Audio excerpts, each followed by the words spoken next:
Good morning, class. This is Mala Tiwari, your social science teacher from GGIC Khalilabad. Class 10th हम पढ़ रहे थे history का chapter 1 जो है यूरोप में राष्ट्रवाद का उदय. अभी तक हमने जर्मनी के एकीकरण की प्रक्रिया पढ़ी थी लास्ट क्लास में. आज हम पढ़ेंगे इटली का एकीकरण. इटली का एकीकरण एक वृहद प्रक्रिया थी, कई चरणों में पूर्ण हुआ यह एकीकरण. 19वीं सदी में इटली कई वंशानुगत तथा बहुराष्ट्रीय हैब्सबर्ग साम्राज्य में बिखरा हुआ था. इटली 7 राज्यों में विभाजित था, जिनमें एक सार्डिनिया पीडमोंट पर इतालवी राजघराने का अधिकार था. अतः सार्डिनिया पीडमोंट पर ही इटली के एकीकरण का सबसे ज़्यादा भार था. उस समय के इटली का उत्तरी भाग ऑस्ट्रियाई हैब्सबर्गों के अधीन था. मध्य इलाकों पर पोप का शासन था. दक्षिणी क्षेत्र स्पेन के बोर्बो राजवंशों के अधीन था. इटली के संपूर्ण क्षेत्र में कोई एक भाषा नहीं बोली जाती थी, अपितु इटली क्षेत्रीय व स्थानीय रूपों में बोली जाती थी. 1830 ईस्वी के दशक में इटली के जूसेपे मेत्सिनी ने यंग इटली नाम से एक गुप्त क्रांतिकारी संगठन की स्थापना की, जिसने इटली के एकीकरण में एक महत्वपूर्ण भूमिका निभाई. बच्चों, आप देखिए, ये इटली का मानचित्र है जो कि एकीकरण के पूर्व किस प्रकार इटली भिन्न भिन्न राज्यों में बटा हुआ था. दक्षिण का ये जो बैंगनी कलर देख रहे हैं आप, वह स्पेन के अधीन बोर्बो राजवंश के शासन वाला क्षेत्र था. बीच का जो गुलाबी क्षेत्र है वह पोप का राज्य था. इसके अतिरिक्त ऑस्ट्रिया व हैब्सबर्ग साम्राज्यों के अधीन लोम्बार्डी, वेनेशिया, पर्मा, मॉडेना व टस्कनी थे. आप देख सकते हैं सार्डिनिया और पीडमोंट जो है वे इतालवी राजघराने के अधीन थे. अब आप देखिए कि किस प्रकार से विभिन्न चरणों में, विभिन्न वर्षों में, आप इस मानचित्र को ध्यान से देखिए, विभिन्न चरणों में इटली को एक साम्राज्य के रूप में स्थापित किया गया. सार्डिनिया पीडमोंट के नेतृत्व में विभिन्न वर्षों में 1860 में दक्षिणी इटली को, 1859 में 66 में उत्तरी इटली को व 1870 में जो पोप का साम्राज्य था उसको इटली में मिलाया गया.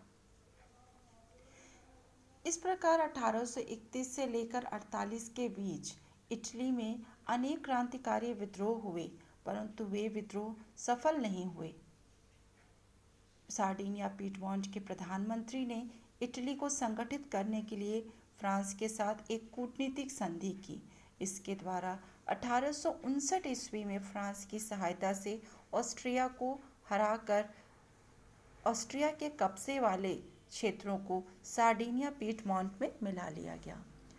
इस युद्ध में गैरिबाल्डी, जो कि इटली का एक महत्वपूर्ण क्रांतिकारी था, उसके नेतृत्व में सेना के अतिरिक्त सशस्त्र स्वयंसेवकों ने भी भाग लिया.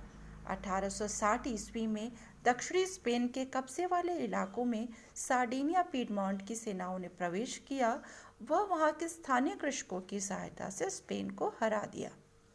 1861 ईस्वी में इटली का एकीकरण पूर्ण हुआ व विक्टर इमैनुअल द्वितीय को एकीकृत इटली का राजा घोषित किया गया. फिर भी आप याद रखिएगा बच्चों कि रोम जो है वो इटली में 1870 में मिलाया गया था. इस प्रकार इटली का एकीकरण पूर्ण हुआ. अब हम पढ़ेंगे राष्ट्र राज्य के रूप में ब्रिटेन का किस प्रकार उत्थान हुआ. ब्रिटेन में राष्ट्र राज्य का निर्माण काफ़ी लंबे समय से चलने वाली प्रक्रिया का परिणाम था. 18वीं शताब्दी के पूर्व ब्रिटेन का अस्तित्व ही नहीं था, या हम कहें स्वतंत्र अस्तित्व नहीं था.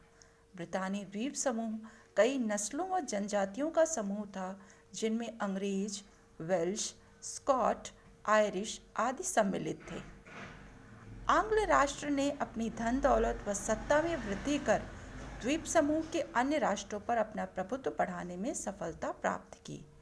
एक लंबे टकराव के फलस्वरूप 1688 ईस्वी में आंग्ल संसद ने राजतंत्र से सत्ता छीन ली व एक ऐसे राष्ट्र राज्य का निर्माण हुआ, जिसके केंद्र में इंग्लैंड था।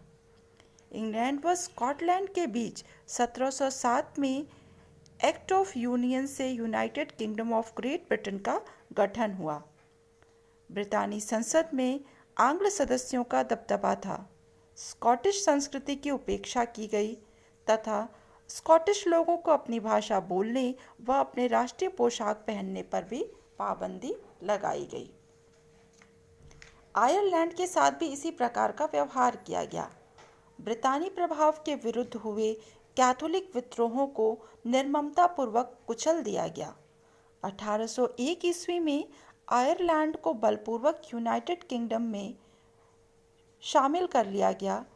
इस प्रकार एक नए ब्रितानी राष्ट्र का निर्माण हुआ, जिसमें ब्रिटेन के प्रतीक चिन्हों, ब्रितानी झंडे व राष्ट्रगान को बहुत बढ़ावा मिला। इस प्रकार ब्रिटेन एक राष्ट्र राज्य के रूप में सामने आया। इसके बाद बच्चों हम पढ़ेंगे कि किस प्रकार राष्ट्र को एक व्यक्ति का रूपक दिया गया। राष्ट्रवाद को बढ़ावा देने में क्रांतिकारी संगठनों व उदारवादियों ने तो अपना महत्वपूर्ण योगदान दिया ही, साथ ही कलाकारों ने भी बढ़ चढ़ कर के राष्ट्रवाद को बढ़ावा दिया। 19वीं सदी में राष्ट्रवाद की भावना से प्रेरित कलाकारों ने राष्ट्र का मानवीकरण किया। उस समय राष्ट्र को नारी वेश में प्रस्तुत किया गया, अर्थात नारी की छवि राष्ट्र का रूपक बन गई। फ्रांस में मारियान राष्ट्र राज्य के रूपक के रूप में पहचानी गई। उसके साथ लाल टोपी, कलगी व तिरंगा स्वतंत्रता व गणतंत्र के चिन्ह थे।